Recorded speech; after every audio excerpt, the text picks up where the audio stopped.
Halo guys, adik rakuk, kita jumpa balik di segmen Kelantan Speak Real Talk. Okey, hari ni kita nak bincang sikit, kita nak kecek sikit pasal isu negara jiran kita, iaitu negara CA. Okey, PM dia, Petro Tan Shinawatra, telah digesa untuk meletak jawatan gara-gara leaking phone, kebocor phone antara perbualan antara negara Kemboja dengan PM negara Kemboja dengan negara Siam.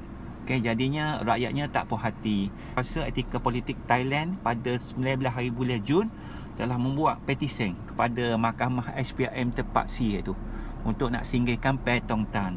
Okey, ia disebabnya kita recall balik kejadian tembak-menembak sebab masa isu lagi dia hak tak selesai lagi daripada beberapa puluh tahun lagi. Cuma insiden tembak-menembak yang meragut satu nyawa askar Kemboja yang masa ambilnya 10 minit je. So selepas itu PM Thailand terus membuat panggilan lah kepada PM Kemboja, iaitu anak Hun Sen, Hun Manet, untuk meredakan keadaan secara diplomasi. Dan selepas itu nampak keadaan taklah direda juga. Dan dia pun oleh kerana family dia sebelum ni, ayah dia pun ada juga kiranya ada persahabatan peribadi baik dengan ayah dia, Hun Sen. Terus dengan itu dia buat panggilan direct kepada ayah dia, Hun Sen, PM Hun Sen lah. Dia cubalah untuk pakai pertalian family dia yang tersedia antara bapa dia dengan Hun Sen, dan dia anggap Hun Sen tu sebagai uncle lah. Dalam video audio tu dia kiranya hormat lah sebagai uncle lah, cuba nak ceritakan harga kiranya kejadian sebenar kepada Hun Sen, supaya Hun Sen ni bolehlah minta kiranya ada dia punya kuasa dia kepada anak dia untuk nak cuba usahalah nak meredakan keadaan antara dua negara tu. Dan dia pun menceritalah keadaan sebenarnya sebab askar Thailand tu yang bergerak secara bersendiri sebenarnya adalah musuh politik dia sendiri juga. Jadi dia tukar dia punya cara sendiri. Jadi untuk nak membagi dia pehel sikit supaya tak pengaruh dengan provokasi daripada pihak musuh dalaman politik dia tu.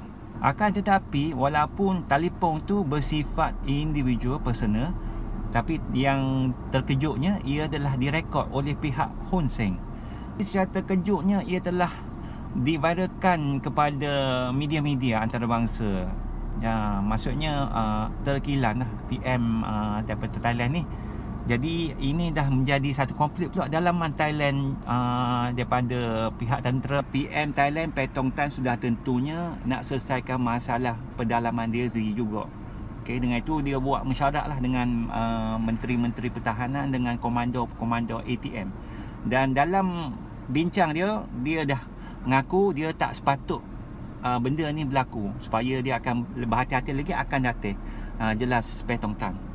Manakala pihak tentera pun nasib baik setuju dengan cara demokrasi dan menafikan cadangan untuk setengah pihak untuk merampas kuasa. So selepas kejadian ni ia memberi kesan lah antara hubungan baik antara negara Kemboja dengan Thailand. Sebabnya dengan itu Kementerian Pertahanan dan luar itu kau jugalah duta Kemboja untuk mengecam perbuatan yang kurang dilihat beretika. Manakala pihak Hun Sen juga ternyata itu adalah standard SOP prosedur lah.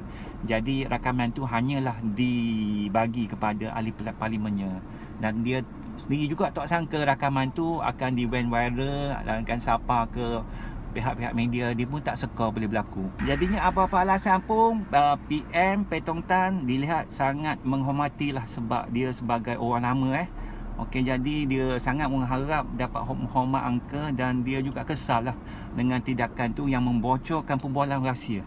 Dan di negara kita juga pernah berlaku yang kes bocor antara pemimpin utama kita. Jadi kan semoga berita ni dijadikan iktibar juga untuk negara kita lah. Dan untuk berita info yang selanjutnya, jangan lupa follow dulu page Kelantan Kia, dan kita akan kongsilah apa-apa info yang akan update. Jangan lupa juga tinggalkan apa pendapat anda.